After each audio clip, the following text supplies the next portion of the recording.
خواب ہو کے رہ گئی ہیں کیسی کیسی حسرتیں، خواب ہو کے رہ گئی ہیں کیسی کیسی حسرتیں، داغ فرقت دے گیا ہے کیسا کیسا آشنا۔ بہت شکریہ۔ محمد خان صاحب۔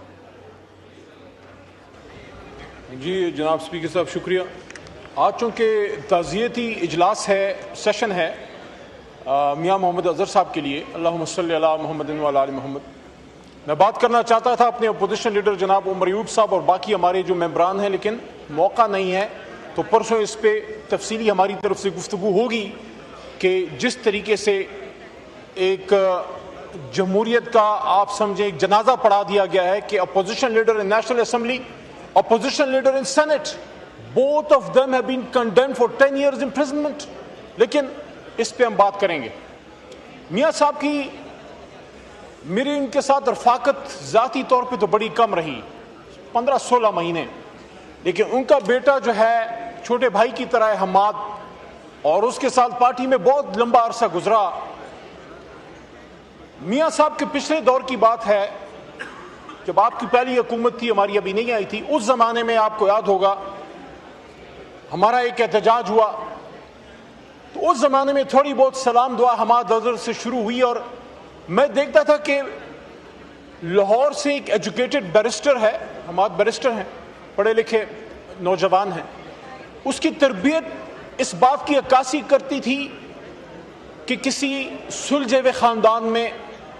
اور عزت دار گھرانے میں اس کی تربیت ہوئی ہے، کیونکہ اس نے اگر اختلاف بھی رکھا، یہاں منسٹر تھا، آپ کو کبھی تند و تیز باتیں بھی ہماری طرف سے آتی تھی، تو حماد کی طرف سے بات بہت ایک سلجھے ہوئے انداز میں سخت تنقید ضرور آتی تھی۔ وہ جب میں ان سے ملا، یقین کیجئے، ایک ہوتی ہے لفاظی، ایک ہوتی ہے پرسن ایکسپیرینس۔ میاں اظہر صاحب سے جب میں ملتا تھا، آئی ووڈ فیل کہ بالکل جو میرے مرحوم چچا شوکت علی خان صاحب، ان کی طرح کی فیلنگ مجھے ان سے آتی تھی۔ ایک دکھ البتہ آنریبل اسپیکر صاحب رہے گا، اور وہ یہ ہے کہ پچھلے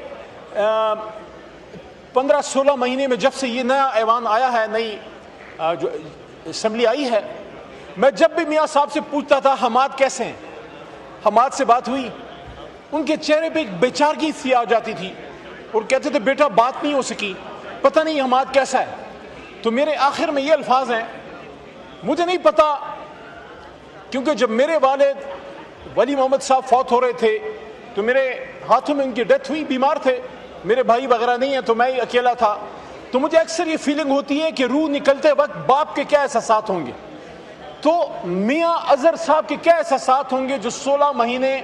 وہ اپنے بیٹے سے نہ مل سکے، نہ بات ہو سکی، اور ایک تکلیف یا ایک جدائی کی حالت میں گئے۔ میں ایک بات کو اپریشیٹ بھی ضرور کرنا چاہتا ہوں کہ چلیں جتنی بھی مخالفت تھی، لیکن کم از کم ان کی فوتگی کو اچھے طریقے سے ہو لینے دیا گیا۔ لیکن میں اس ایوان میں جاتے جاتے بس یہ سوال رکھنے دینا چاہتا ہوں، یہاں سینئر قیادت موجود ہے، بھٹو صاحب کا جنازہ بھی سنگینوں کے سائے میں، احسان دانش صاحب کا ایک شعر ان کی نظر کرتا ہوں جاتے جاتے کہ میاں صاحب خواب ہو کے رہ گئی ہیں کیسی کیسی حسرتیں، خواب ہو کے رہ گئی ہیں کیسی کیسی حسرتیں، داغ فرقت دے گیا ہے کیسا کیسا آشنا۔ بہت شکریہ۔